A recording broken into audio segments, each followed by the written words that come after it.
मैं आपको माँ दुर्गा के 5वें रूप के बारे में बताऊंगी। चलिए आज मैं आपको माँ स्कंद माता को प्रसन्न करने का तरीका बताती हूँ। पूरी विधि विधान से माँ स्कंद माता की साधना करते हैं तो आपको मोक्ष का मार्ग अपने आप मिल जाएगा और खुल भी जाएगा। आइए अब आपको इस साधना के बारे में पूरी इन्फॉर्मेशन देती हूँ। माँ की साधना करने से साधक के अंदर अलौकिक तेज यानी कि बहुत बड़ा स्ट्रॉन्ग मैग्नीट्यूड, एक बहुत स्ट्रॉन्ग ऑरा डेवलप हो जाता है। जो भी माता के भक्त माँ दुर्गा की उपासना कर रहे हैं उनके लिए दुर्गा पूजा का 5वां दिन बहुत ही खास है। पूजा के लिए कुश या फिर कंबल से पवित्र आसन को आप पहले रखिए अपने पास, उस पर बैठकर पूजा करें। आपने अब तक के 4 दिन में जो भी किया वैसे ही सारी पूजा करें और फिर माँ स्कंद माता की ये पूजा के लिए मंत्र पढ़ें। मंत्र नोट कीजिए। सिंहासन नगता नित्यम पद्मा श्रितकर दव्य शुभादस्तु सदा देवी स्कंद माता यशस्विनी। आप पंचोपचार विधि से देवी स्कंद माता की पूजा करें। स्कंद माता को कमल का फूल बेहद पसंद है, इसलिए उनकी पूजा में आप कमल का फूल जरूर रखें। चाहे तो आप उन्हें कमल के फूल की माला भी पहना सकती हैं। इसके अलावा आप माँ को चंपा का फूल भी पूजा में जरूर चढ़ाएं। स्कंद माता का बीज मंत्र क्या है ये भी नोट कीजिए। आपको कल इसी माला का जाप भी करना है। ओम देवी स्कंद माताए नमः। माँ स्कंद माता की पूजा में अलसी का भी बहुत महत्व है, उन्हें आप अलसी का भोग जरूर लगाएं। इसके अलावा आप केले का भोग लगाना नहीं भूलेगा। नवरात्र के 5वें दिन केले का भी बहुत महत्व है। अगर आपकी शादी नहीं हो रही है, आपके घर संतान नहीं है, बिजनेस ठप पड़ा है, विदेश यात्रा पर जाना चाहते हैं, तो माता के नवरात्रों से अच्छा दिन भला क्या हो सकता है। किसी उपाय के लिए तो चलिए आपको ये दिन जरूर चुनने हैं। अब आपको वो सारे उपाय बताती हूँ जिससे आपकी ये परेशानियाँ दूर हो जाएंगी। शादी नहीं हो रही है तो 36 लौंग और 6 कपूर के टुकड़े लें। इसमें हल्दी और चावल मिलाकर माँ दुर्गा को आहुति दें। अगर आप चाहते हैं कि आपके घर में बच्चे की किलकारियाँ गूंजें तो आप लौंग और कपूर में अनार के दाने मिलाकर माँ दुर्गा को आहुति दें, लाभ जरूर होगा। आपके घर में जल्द खुशखबरी आएगी। अगर आपका कारोबार ठीक से नहीं चल रहा है तो लौंग और कपूर में अमलताश के फूल मिलाएं। अगर अमलताश नहीं है तो कोई भी पीला फूल मिलाएं और माँ दुर्गा को आहुति दें। आपका बिजनेस खूब चलेगा। जिन लोगों की विदेश यात्रा में मुश्किल आ रही है वो मूली के टुकड़ों को हवन सामग्री में मिलाकर हवन करें, विदेश यात्रा का योग बनेगा। अब मैं आपको माँ स्कंद माता के यंत्र के बारे में बताती हूँ। ये यंत्र खास तौर से प्रेग्नेंट फीमेल्स की मदद करेगा। गर्भ की रक्षा के लिए ये यंत्र को आप भोजपत्र पर किसी भी पेन से बना लीजिए। आपको फोटो दिख रही होगी। देवदत्त की जगह जिस स्त्री ने गर्भ धारण किया हो उनका नाम लिखिए। इस यंत्र को फोल्ड कर किसी भी फॉर्म में प्रेग्नेंट फीमेल अपने पास रखें। किसी भी धागे से आप इसको बांध भी सकती हैं। प्रेग्नेंट फीमेल किसी गले में, बाजू में, इसको किसी डिब्बे में डालकर भी पहन सकती हैं, लेकिन डॉक्टर को दिखाना कतई ना भूलें। आप डॉक्टर को दिखाने के साथ साथ अपनी प्रोटेक्शन के लिए उपाय कर सकती हैं। माँ स्कंद माता कार्तिकेय की माँ के रूप में भी पूजी जाती हैं।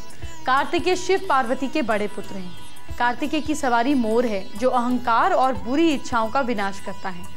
इसीलिए नवरात्र के इस खास अवसर पर आपको मोरपंख से जुड़े कुछ खास मंत्र और वास्तु टिप देना जरूरी है, आपके बहुत काम आएंगे। देखिए, घर के साउथ ईस्ट पोर्शन में, दक्षिण पूर्व पोर्शन में मोर के पंख लगाने से रुपए पैसे में बढ़ोतरी होती है और कष्ट कटते हैं। घर की एंट्री ठीक करने का उपाय यह है कि दरवाजे पर 3 मोर पंख लगाएं।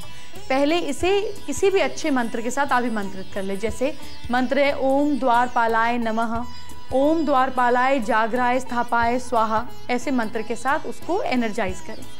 फिर इन पंखों के नीचे गणपति जी की छोटी सी फोटो या मूर्ति लगाएं। पूजा स्थान का भी उपाय है मेरे पास। घर का पूजा स्थान वास्तु के अनुसार नहीं है तो ये छोटा सा उपाय ठीक कर देगा। घर के पूजा स्थान पे कुमकुम का तिलक लगाएं और ओम कुर्म पुरुषाय नमः जागराय स्थापाय स्वाहा मंत्र से मोर पंखों को अभिमंत्रित करें। मोर पंखों को पूजा स्थान में सजाइए। किचन के उपाय में भी 2-4 मोर पंख लगा सकते हैं। भोजन बनाने वाले स्थान से दूरी पर लगाएं। इन पंखों के नीचे मौली बांध दें। इन पंखों को ओम अन्नपूर्णाय नमः जागराय स्थापाय स्वाहा मंत्र से अभिमंत्रित। अभिमंत्रित मतलब 108 बार मोरपंख हाथ में लेकर मंत्र का जाप सच्चे मन से उस देवी देवता का ध्यान रखकर करें और फिर इसको लगा दें। काल सर्प दोष का क्या उपाय है? काल सर्प दोष होने पर आपको सिरहाने मोरपंख रखना है। इसके साथ बेडरूम में आपको वेस्ट की दीवार पर 11 मोरपंखों का पंखा लगाना है। बाधा कहाँ चली जाएगी पता ही नहीं चलेगा। राहु का उपाय क्या है? राहु का दोष दूर करने के लिए मोरपंख घर की पूर्वी और उत्तर पश्चिमी दीवार पर लगाइए। इससे घर में सांप, बिच्छू आदि विषैले जीव भी नहीं आते हैं। बच्चों के लिए, अगर बच्चे बहुत शरारतें करते हैं, बहुत जिद्दी हो गए हैं, बहुत ज़्यादा जड़ आदतें उनमें पड़ गई हैं, जिद्दी होते जा रहे हैं, तो उन्हें मोरपंख से हवा करें। बच्चा क्या करे? बच्चा आपके अनुशासन में चलने लगेगा। शत्रुनाश, शत्रुनाश का मतलब है कि अपनी शत्रुता का नाश करने के लिए, कड़वाहट मन से हटाने के लिए आपको क्या करना है?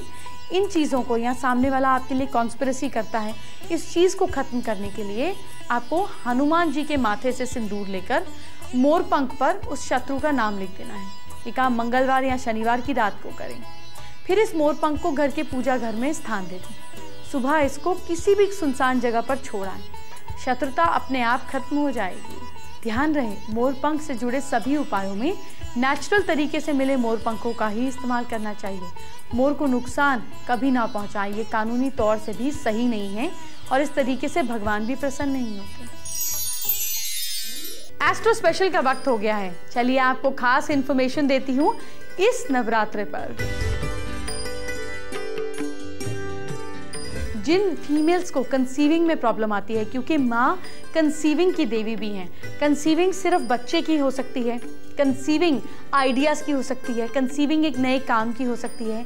अगर आपकी ज़िंदगी में किसी भी चीज़ को रोकना मुश्किल हो रहा है, जैसे माँ अपने गर्भ में बच्चे को रोकती है, कोई भी चीज़ टिकती नहीं है, तो माँ स्कंद माता को कल के दिन अपने घर में स्थापित कीजिए। और अगर आप बेबी चाहते हैं तो कल के दिन कंसीविंग ज़रूर ट्राई कीजिए और हो सके तो माँ की डेली पूजा अर्चना कीजिए। आपको अंदाज़ा भी नहीं है कि माँ की शक्ति कितनी ज़्यादा है। इसको ट्राई कीजिए, फ़र्क आपको खुद दिखेगा।